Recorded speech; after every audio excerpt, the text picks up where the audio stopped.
बहुत दफ़ा ऐसे देखने में आया है कि जब यंग लोग आते हैं तो कुछ उनमें से ऐसे भी होते हैं जो बड़ी जल्दी ग्रो करते हैं। वो बड़ी जल्दी कंपनी में अपनी जगह बनाते हैं। सबकी आंख का तारा भी बन जाते हैं और सबको पसंद होते हैं। उनका स्टाइल पसंद होता है, उनका एंथुसियाज्म पसंद होता है, उनकी पर्सनैलिटी, उनकी कम्युनिकेशन और ये सारी चीज़। उसके साथ साथ जो जब वो अपनी जगह बनाते हैं कंपनी में तो ये ऑब्वियस है कि वो ग्रो बहुत जल्दी करते हैं।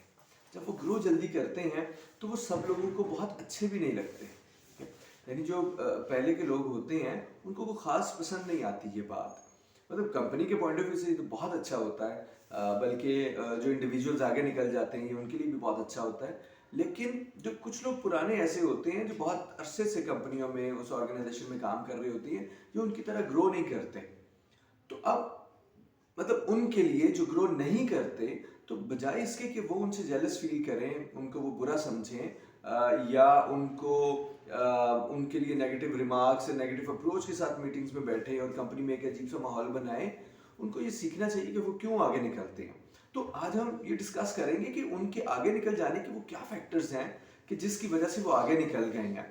उनमें चंद हैं जिसमें यह है कि जो रीजंस हैं जिससे वो आगे निकल जाते हैं कि क्या वो जब एडवांस स्टडीज करके आते हैं तो क्या वो मॉडर्न टेक्निक्स लेके आते हैं, कि एडवांस मेथोडोलॉजी लेके आते हैं उन प्रॉब्लम्स को सॉल्व करने की जो शायद 10 साल पहले 15 साल पहले डिफरेंटली हैंडल की जाती थी।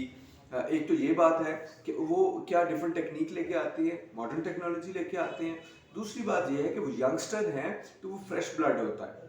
फ्रेश ब्लड का मतलब है कि उनमें बहुत जोश होता है, वो मतलब वो पुरजोश होते हैं, एंथुजियाज्म होता है उनमें किसी भी काम को करने का।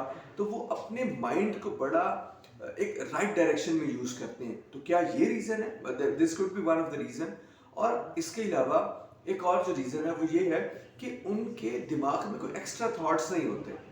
यानी कि जब आप कंपनी में काम करते रहते हैं, किसी भी ऑर्गेनाइजेशन में या किसी भी फील्ड में, किसी भी इंडस्ट्री में काम करते हैं, जब एक इंडस्ट्री में रहते हैं तो इंडस्ट्री के प्लस माइनसेस आपको पता होते हैं। आपको पता होता है अगर आप सेल्स डिपार्टमेंट में हैं तो सेल्स कैसे करनी है, आपके पास ट्रिक्स होते हैं, ऑब्वियसली आप स्मार्ट हो चुके होते हैं। किसी भी कंपनी में अगर आप हैं तो आपको पता चलता है कि कंपनी की जो मीटिंग्स हैं उनको कैसे विन करना है, अपने टारगेट्स कैसे अचीव करने हैं, लोगों से कम्युनिकेशन करनी है, कैसे करनी है, आप एक्सपर्ट होते हैं। तो उसके साथ साथ आप सिर्फ एक्सपर्ट नहीं होते, फिर बहुत सारी ऐसी चीज़ें भी देखने में आती हैं कि वो लोग कंपनी के ऐसा काम जो लेट्स से एक वीक में किया जा सकता है, वो काम कंपनी का 2 वीक में, 3 वीक्स में, मतलब इस तरह से लेके चलते हैं।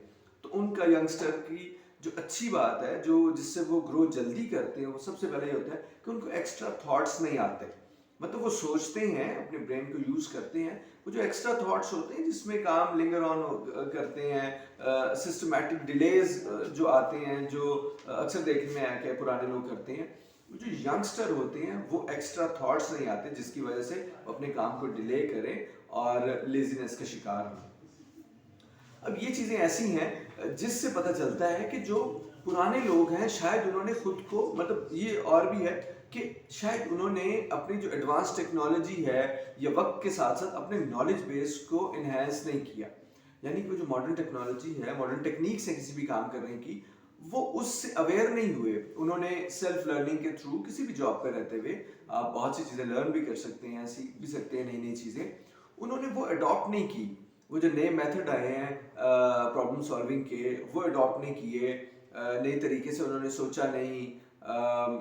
नए में भी अगर आप किसी ऐसी फर्म में जिसमें सॉफ्टवेयर्स आ गए हैं अब तो हर चीज़ में, हर इंडस्ट्री में, अब जब वो अडॉप्ट नहीं करते नई स्टडीज़ को, नई रिसर्चेस को, तो कहीं ना कहीं वो गैप आ जाता है। जब उनका वो गैप आता है तो वो इंडस्ट्री गैप बन जाता है उनके लिए। मतलब जो नए लोग आते हैं वो मॉडर्न टेक्नोलॉजी लेके आते हैं, मॉडर्न टेक्निक्स लेके आते हैं। जो पुराने लोग होते हैं अगर उन्होंने अपने आप को साथ साथ चलाया नहीं, अपनी स्किल्स को इन्हेंस नहीं किया, तो वो एक गैप का शिकार हो जाते हैं। तो जब वो गैप का शिकार हो जाते हैं तो उनके पास कोई right reason to stay in the company नहीं होती। जब वो राइट रीजन नहीं होती तो वो ट्रिक्स पे काम करते हैं। वो कभी कोई चीज घुमा लेंगे, कभी कोई भी ऐसे वो सिस्टमैटिक डिलेस का शिकार रखेंगे। और अगर दूसरी तरफ देखें तो जो नए लोग आते हैं वो बिल्कुल स्ट्रेट टू द पाथ, वो अपने डायरेक्शन पे होते हैं और वो कोई टाइम नहीं ज़ाया करते। उनके वो बहुत स्टोरीज नहीं सुनाते इधर उधर। तो ये सबसे बड़ा जो है, जो पुराने लोग हैं, वो जो सेल्फ लर्न नहीं करते, वक़्त के साथ-साथ खुद के स्किल सेट को एनहांस नहीं करते, रिफ्रेश नहीं करते नॉलेज बेस को, वो इस गैप का शिकार हो जाते हैं, ठीक है? तो ये चीज़ें ऐसी हैं जो नोट करने वाली हैं कि जूनियर आपसे क्यों आगे निकल जाते हैं। इनकी क्या वजूहात हैं, वो क्यों अथॉरिटीज़ के सामने अपनी और इज़्ज़त भी बना लेते हैं, जगह बना लेते हैं, वो ग्रो भी करते हैं। तो अगर आप अपने आप को अपडेट रखेंगे, अपनी नॉलेज बेस को टाइम टू टाइम एनहांस करते जाएँगे, सोशलाइज़ करेंगे, नेटवर्किंग करेंगे, अपने सही लोगों की सराउंडिंग में रहेंगे, तो मेरा ख़्याल है कि आप भी इस गैप के शिकार ऑब्वियस है होंगे तो सही, लेकिन आप उसको बहुत हद तक एक मिनिमम लेवल पे ले जाएँगे। तो इससे आपकी नेटवर्किंग अच्छी रहेगी, उन लोगों से कम्युनिकेशन भी अच्छी रहेगी, तो ओवरऑल कम्युनिकेशन का उस ऑर्गेनाइजेशन को फ़ायदा होगा। तो आप जिस भी प्रोजेक्ट पे काम कर रहे हैं, आपको उसका बहुत फ़ायदा